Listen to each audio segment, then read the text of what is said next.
शेतकरी बांधवांनो नमस्कार. परत एकदा नव्या व्हिडिओमध्ये मनपूर्वक स्वागत. शेतकरी बांधवांनो, माणसाचा जीव म्हणजे जसा आत्मा असतो तसं जमिनीचा आत्मा म्हणजे सेंद्रिय कार्बन असतो. आणि हाच ऑर्गॅनिक कार्बन आज 90% शेतकऱ्यांचा जवळपास अर्धा टक्क्यापर्यंत आलेला आहे. अतिशय ही धोकादायक बाब आहे जमिनी या दृष्टीनं. तर आपल्याला हा ऑर्गॅनिक कार्बन कशामुळे कमी झाला, तर ह्याचं सगळ्यात मोठं कारण किंवा मुख्य कारण रासायनिक खताचा बेसुमार वापर केल्यामुळे या ठिकाणी ऑर्गॅनिक कार्बन कमी झाला. जमिनीतले जीवाणू कमी झाले.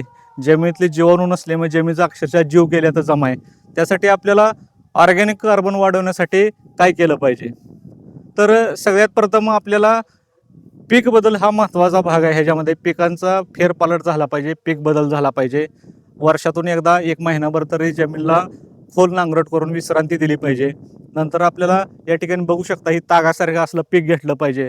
ताग समजा पेरल्यापासून 40 ते 45 दिवसात फ्लॉवरिंगला येतो आणि फुलोरा अवस्थेत आल्यानंतर तागाला आपल्याला नांगरट करून त्या ठिकाणी जमिनीमध्ये गाडायचं आहे आणि रोटर मारून घ्यायचं आहे. त्याच्यामुळे आपल्याला काय होणार आहे, बायोमास वाढणार आहे. बायोमास वाढल्यामुळे ह्युमस वाढणार आहे आणि ह्युमस वाढल्यामुळे ऑर्गॅनिक कार्बनसुद्धा वाढणार आहे. त्यानंतर आपल्याला जमिनीचा ऑर्गॅनिक कार्बन वाढवण्यासाठी कृषीटेकचं संवर्धन म्हणून एक खत मार्केटमध्ये उपलब्ध आहे, त्याचा सुद्धा वापर करायचा आहे. त्याच्यामध्ये जवळपास 20% ऑर्गॅनिक कार्बन आहे. ते जर खत तुम्ही सातत्यानं वापरला, दरवर्षी वापरला, तर त्याच्यामध्ये सुद्धा तुम्हाला दरवर्षी थोडी थोडी ऑर्गॅनिक कार्बनमध्ये जमिनीमध्ये वाढ झालेली दिसून येणार आहे. त्यानंतर आपल्याला कोंबडी खत असेल, हिरवळीची खत असेल, दहींच्या असेल किंवा असून सूक्ष्म अन्नद्रव्य जास्तीत जास्त वापर करायचा आहे. जीवामृतचा वापर करायचा आहे, स्लॅरनचा वापर करायचा आहे.